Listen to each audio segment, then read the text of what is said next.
Hello friends, good morning to all of you and welcome to study with Gyan Prakash. दोस्तों, आज है 10 सितंबर 2020, दिन है गुरुवार का।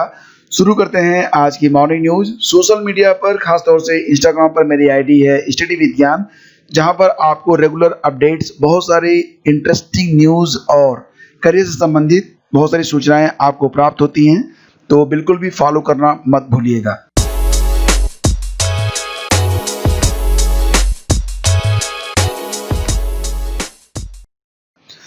बात करेंगे दिल्ली यूनिवर्सिटी के बारे में, तो कुल वहां पर 3,280 पदों में से इस समय मात्र 1,512 पद ही वहां पर भरे हुए हैं।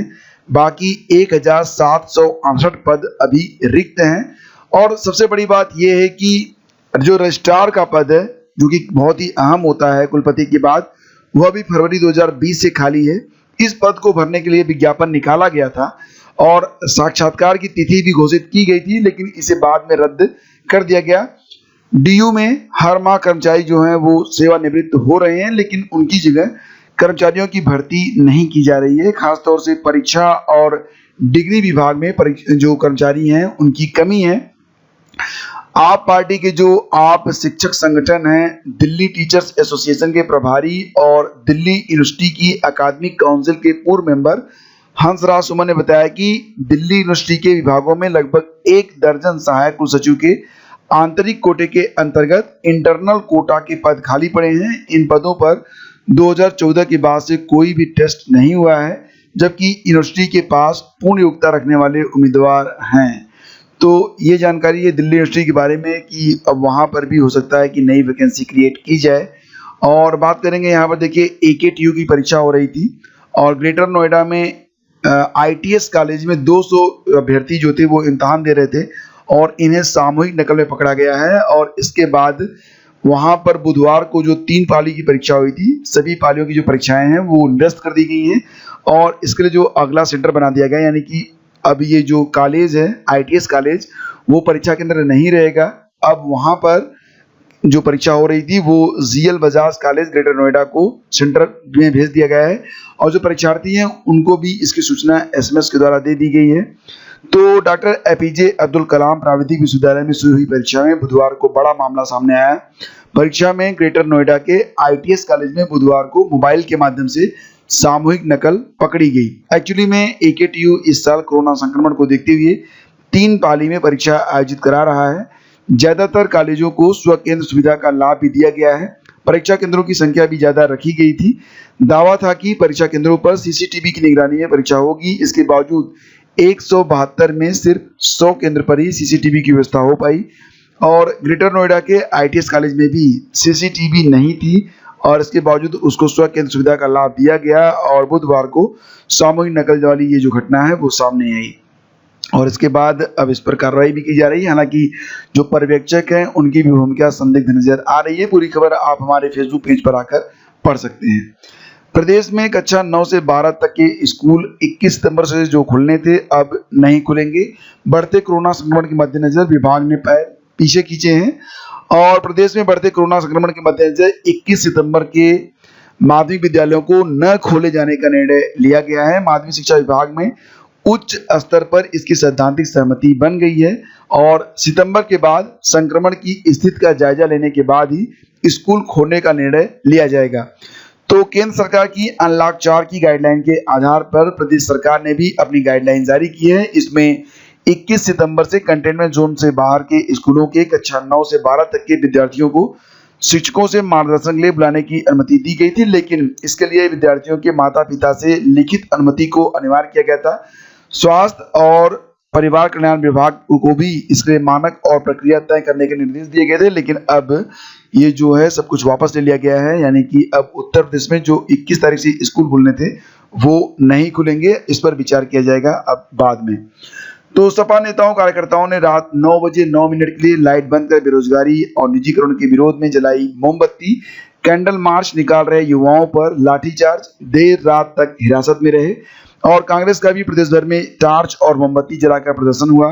पुलिस ने हजरतगंज में युवक कांग्रेस के कार्यकर्ताओं को भी गिरफ्तार किया। देर रात सब रिहा हो गए और टिम्बर व्यापारियों ने भी विरोध दर्ज कराया।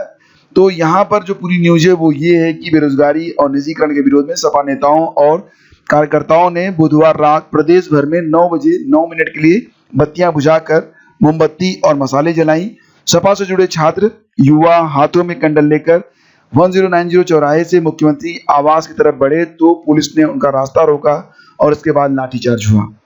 उसमें समाजवादी छात्र सभा की राष्ट्रीय उपाध्यक्ष पूजा शुक्ला समेत कई युवाओं को चोटें लगी और पुलिस ने कई कार्यकर्ताओं को हिरासत में लिया। देर रात उन्हें रिहा भी कर दिया गया।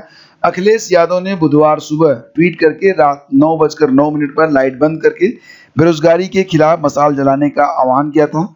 अखिलेश और उनकी पत्नी डिंपल यादव ने रात 9 बजे राजधानी में विक्रमादित्य मार्ग स्थित अपने आवास पर लाइट बुझाकर मोमबत्ती जलाई।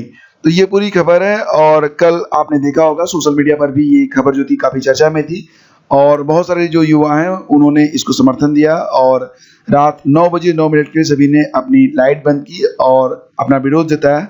बेरोजगारी और निजीकरण के विरोध में ये कार्य किया गया है। और इसके बाद देखिए आगे बढ़ते हैं तो डीएलएड पहले और तीसरे सेमेस्टर के छात्र बिना परीक्षा पाएंगे पास। प्रदेश में डिप्लोमा इन एलिमेंट्री एजुकेशन 2019 के प्रथम और 2018 के तृतीय सेमेस्टर के 3,48,062 विद्यार्थियों को बिना परीक्षा के ही प्रमोट किया जाएगा। सेकेंड और फोर्थ सेमेस्टर की परीक्षाएं अक्टूबर में कराई जाएंगी। बेसिक शिक्षा राज्य मंत्री सतीश चंद्र द्विवेदी ने यह जानकारी दी है कि प्रथम सेमेस्टर की जो परीक्षाएं थी वो 23 मार्च से होनी थी, लेकिन कोविड-19 के चलते अब इन छात्रों को प्रमोट कर दिया जाएगा। हाई कोर्ट ने लैब टेक्नीशियन भर्ती मामले में राज्य सरकार को बड़ी राहत दी है। कोर्ट ने उत्तर प्रदेश अधीनस्थ सेवा चयन आयोग की लैब टेक्नीशियन भर्ती 2016 की वैधानिकता के खिलाफ दाखिल याचिकाओं पर हस्तक्षेप से इनकार किया है। कोर्ट ने कहा कि चयन प्रक्रिया में कोई अवैधानिकता नहीं है। कोर्ट के आदेशानुसार नियमों का पालन करते हुए चयन किया गया है। कोर्ट ने इस मामले में दाखिल दर्जनों याचिकाएं खारिज कर दी हैं। यह आदेश न्यायमूर्ति सौरभ श्याम शमशेरी ने नमित पांडे और दर्जनों अन्य की याचिकाओं पर दिया है। और हाई कोर्ट ने 69,000 सहायक अध्यापक भर्ती परीक्षा फॉर्म में सर्टिफिकेट और अंक पत्र के नंबर की गलती को छोटी गलती मानते हुए सचिव परीक्षा नियामक प्राधिकारी व सचिव बेसिक शिक्षा परिषद प्रयागराज को गलती सुधारने की अनुमति देने का आदेश दिया है। आदेश न्यायमूर्ति पंकज भाटिया ने धर्मेंद्र कुमार और अन्य की याचिका पर दिया है। तो फ्रेंड्स ये थी आज की सारी अपडेट। अब चलते चलते आपको बता देते हैं करंट अफेयर से जुड़ा हुआ एक बड़ा अपडेट और वो ये है कि सब्जी उत्पादन में जो लेटेस्ट अपडेट आई है, जो नए आंकड़े आए हैं उसके मुताबिक 2018-19 में पश्चिम बंगाल प्रथम स्थान पर है। कुल सब्जी उत्पादन का 15.9% पश्चिम बंगाल में हुआ। कुल सब्जी उत्पादन का 14.9% उत्तर प्रदेश में हुआ। यानी कि सब्जी उत्पादन में पश्चिम बंगाल पहले स्थान पर है, उत्तर प्रदेश दूसरे स्थान पर है। अन्य राज्यों की जो स्थिति है वो आप यहाँ पर देख सकते हैं। मध्य प्रदेश 9.5%, बिहार में 9%, गुजरात में 6.8% और अन्य राज्यों में मिलाकर 43.9% ये उत्पादन रहा। तो याद रखिएगा कि सब्जी उत्पादन में पश्चिम बंगाल पहला और उत्तर प्रदेश का स्थान दूसरा है। Thank you so much for watching the video. अगर पसंद आया तो इसे लाइक और शेयर कर दीजिएगा। बहुत बहुत धन्यवाद। Have a great day. जय हिंद।